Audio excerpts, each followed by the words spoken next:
আমি পঞ্চম থেকে ক্লাস 5-এ যখন পঞ্চম থেকে কাদিরিয়া তৈবিয়াতে অষ্টম পর্যন্ত ছিলাম, তারপর থেকে জামিয়াতে, সেখান থেকেই ফারেক। কাদিরিয়াতে যখন ছিলাম সেখানে আমি হুজুর কিবলার শান শৌকত স্বচক্ষে অবলোকন করেছি। হুজুর কিবলার দোয়া নেওয়ার মতো সৌভাগ্য আমার নসিব হয়েছে। আর আমি বিশ্বাস করি আমি আলেম হয়েছি আওলাদে রসুল সৈয়দ তাহের শাহ হুজুর কিবলার দোয়ার বরকতে। কিভাবে? একদিন আমি তো তখন ছোট, কাদিরিয়াতে পড়ি, আমি রাত্র প্রায় 10টার দিকে হোস্টেল থেকে বের হয়ে বাইরে যাব। কাদিরিয়া তৈবার যে মসজিদ আছে, মসজিদের গেটের সামনে আসার সাথে সাথে দেখি তাহের শাহ হুজুর কেবলা এক, আর কেউ নাই সাথে। আমি তখন তো ছোট, তখন আমি সাথে সাথে হুজুর কেবলার কদমের মধ্যে লুটিয়ে পড়ছি। হুজুর কেবলার কদমে চুমু দিছি।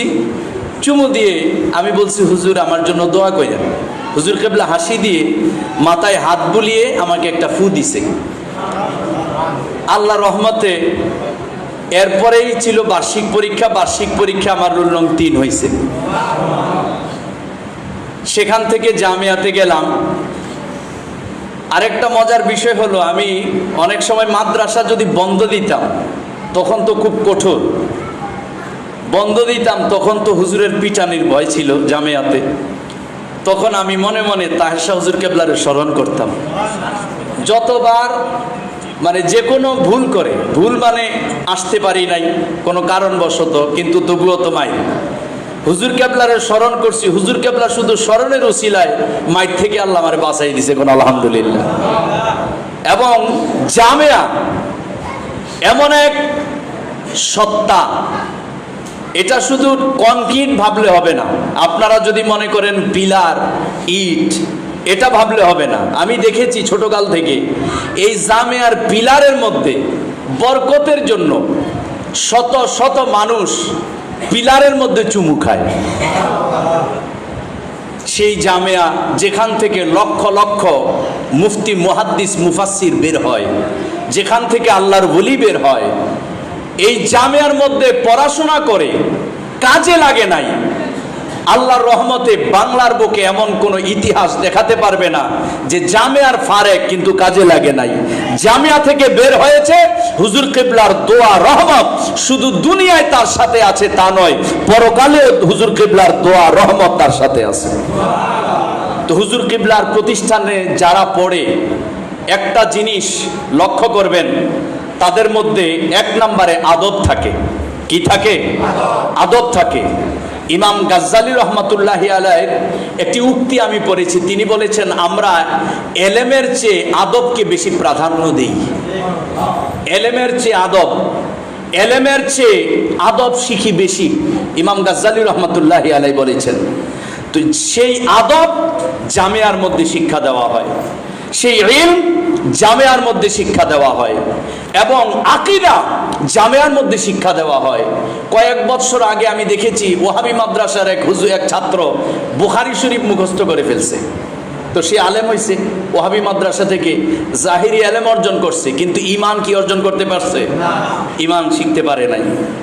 ইলম অর্জন করেছে সত্য, কিন্তু জামিয়া এমন এক প্রতিষ্ঠান, যেই জামিয়া প্রতিষ্ঠা করেছেন সৈয়দ আহমদ শাহ সিরিকুল্লি রহমাতুল্লাহি আলাইহি, যেখানে উপস্থিত হলে, যেখানে পড়াশোনা করলে ইলম, আমল এবং ঈমান শিখে জান্নাতি হয়ে কবরে যাওয়া যায়।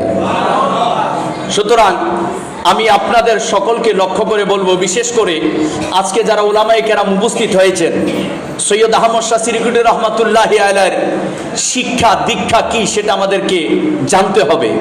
তৈয়ব শাহ হুজুর কিবলা রহমাতুল্লাহি আলাইহি আমাদেরকে কি বলে গিয়েছেন সেটা আমাদেরকে জানতে হবে।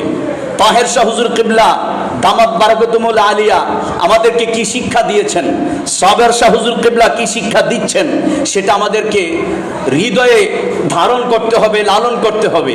যে আমরা শুধু ইলম অর্জন করলে হবে না, আমাদেরকে আকীদাও শিখতে হবে, আকীদাও মজবুত করতে হবে। বলেন ঠিক কিনা? আকীদাও ঠিক করতে হবে। আমি বর্তমানে লক্ষ্য করছি যে আগে তো আমরা শুধু ওয়াহাবিদের বিরুদ্ধে বলতাম। কেন বিরুদ্ধে বলতাম? কারণ তারা মানুষের ঈমান ধ্বংস করে দেয়, ঠিক কিনা? সুতরাং ওয়াহাবিদের বিরুদ্ধে বলার উদ্দেশ্য মানুষের ঈমানকে হেফাজত করা, মানুষকে সতর্ক করা যে জাহান্নামের পথে যেও না, এটা উদ্দেশ্য। এখন সম্মানিত খতিব সাহেব যারা রয়েছেন, ওনারা শুধু কেবল ওয়াহাবিদের বিরুদ্ধে সতর্ক করলে চলবে না, সুন্নিদের বিরুদ্ধে যে সুন্নিদের ভিতরে যে ঝামেলা রয়েছে, এই ঝামেলার বিরুদ্ধে বলতে হবে। কি ঝামেলা? কারণ মনে করেন নদীর বাঁধ ভাঙার আগে বাঁধকে মজবুত করতে হবে। যদি ভাঙার আগে বাঁধকে মজবুত না করেন, বাঁধ যদি ভেঙে যায়, ওই বাঁধ কোনো ক্রমে আর বেঁধে পানিকে আটকে রাখা যাবে না। এই যে গত বৎসরের আগের বৎসর, গত বৎসরই গুমতির বাঁধ ভাঙবে, এই ভয়ে সবাই মিলেমিশে বাঁধটাকে বিভিন্ন বালুর বস্তা এসে বস্তা দিয়ে রক্ষা করেছে, বাঁধ ভাঙে নাই। কিন্তু যদি ভেঙে গেছে, এরপর চেষ্টা করলে কি আর বাঁধ দেওয়া সম্ভব হতো? পানি ধরে রাখা সম্ভব হতো? আমাদের সুন্নিয়তের মধ্যে এখন এই ভাইরাস এসে বাঁধকে ভেঙে দিতে চাচ্ছে। কি ভাইরাস? সুন্নিরা আমাদেরকে কি শিখায়? ঈমান শিখায়। কি শিখায়? নবীর মহব্বত শিখায়। কি শিখায়? আহলে বায়াতের মহব্বত শিখায়। কি শিখায়? আউলিয়া কেরামের মহব্বত শিখায়। এখন আহলে বায়াতের মহব্বত শিখাইতে গিয়ে কেউ যদি কোনো সাহাবী বিদ্বেষী বানাতে চায়, এটা কি আহলে সুন্নাত ওয়াল জামাত? এটা কি আহলে সুন্নাত ওয়াল জামাত?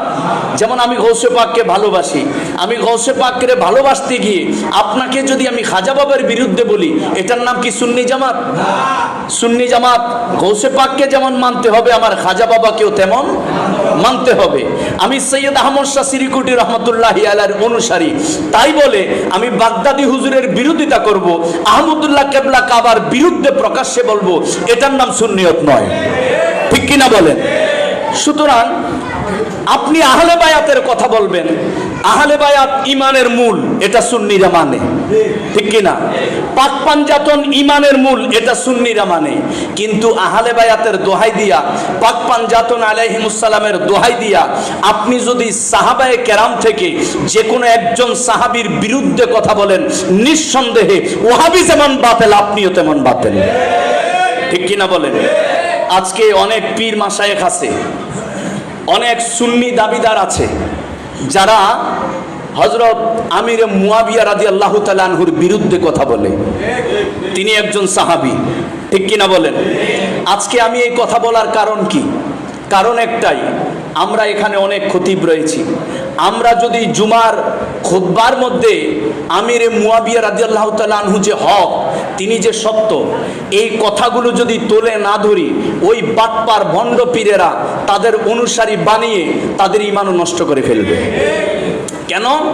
কারণ সাধারণ একজন মানুষ ভাববে তিনি তো আহলে বায়াতের কথা কয়, তিনি তো পাক পাঞ্জাতন আলাইহিমুস সালামের কথা কয়, তিনি তো আমার নবীর প্রেমের কথা কয়, আমার গৌসে পাকের কথা কয়, তো তিনি তো আর খারাপ না, নিঃসন্দেহে তিনি সুন্নি। তিনি আমির মুয়াবিয়ার বিরুদ্ধে বলতেছে, হয়তো এটা সত্য হবে, কারণ আমি তো মূর্খ, আমি কিছু জানি না, অথবা আমি জেনারেল শিক্ষিত, আমি জানি না। পরে তার জালে আটকা পড়ে আপনার ঈমানকে আপনি ধ্বংস করে ফেলবেন। তাই আমি বলতে চাই যে আমরা খতিব যারা রয়েছি, আমরা জুমার খুতবার মধ্যে এই বিষয়ে সতর্ক করতে হবে। আজকে সুন্নিয়তের রন্ধ্রে রন্ধ্রে এই ভাইরাসটা প্রবেশ করতেছে। আজকে অনেক পীর মাশায়েখ এদিকে ধাবিত, অনেক আলেম এদিকে ধাবিত। আপনারা এই দিকটা অবশ্যই লক্ষ্য রাখবেন, লক্ষ্য করবেন যে আহলে বায়াত যেমন ভালোবাসার হক, ঠিক সমস্ত সাহাবায়ে কেরামও ভালোবাসার হক। আহলে বায়াতকে যেমন ভালোবাসতে হবে, আল্লাহর পেয়ারা হাবিবের তামাম সাহাবায়ে কেরামকেও ভালোবাসতে হবে। এটার নাম আহলে সুন্নাত ওয়াল জামাত, এটার নাম সুন্নি জামাত। বলেন ঠিক কিনা? যদি কেউ বলে আমির মুয়াবিয়া খারাপ, তবে আপনি বলবেন আপনি কোন তরিকার, কারণ যদি সুন্নি হয়, না হয় কাদেরিয়া, চিশতিয়া, নকশবন্দিয়া, মুজাদ্দিদিয়া, যে কোনো একটা, ঠিক কিনা? তো তিনি যদি কাদেরিয়া তরিকার অনুসারী হয়, আপনি জিজ্ঞেস করবেন যে আপনি যে আমিরে মুয়াবিয়ার বিরুদ্ধে বলছেন, বড় পীর গৌসে পাক আমিরে মুয়াবিয়ার বিরুদ্ধে একটা কথা বলছে দেখাও, খাজা গরিবে নওয়াজ আমিরে মুয়াবিয়ার বিরুদ্ধে একটা কথা বলছে দেখাও। যদি দেখাতে পারো তবে মানবো, আর দেখাতে না পারলে তবে তুমি যে ভণ্ড সেটাও মানবো। আল্লাহ আমাদের সকলকে হেদায়েত নসিব করুক, বলুন আমিন। ওমা আলাইনা ইল্লাল বালাগ। আসসালামু আলাইকুম ওয়া রাহমাতুল্লাহ।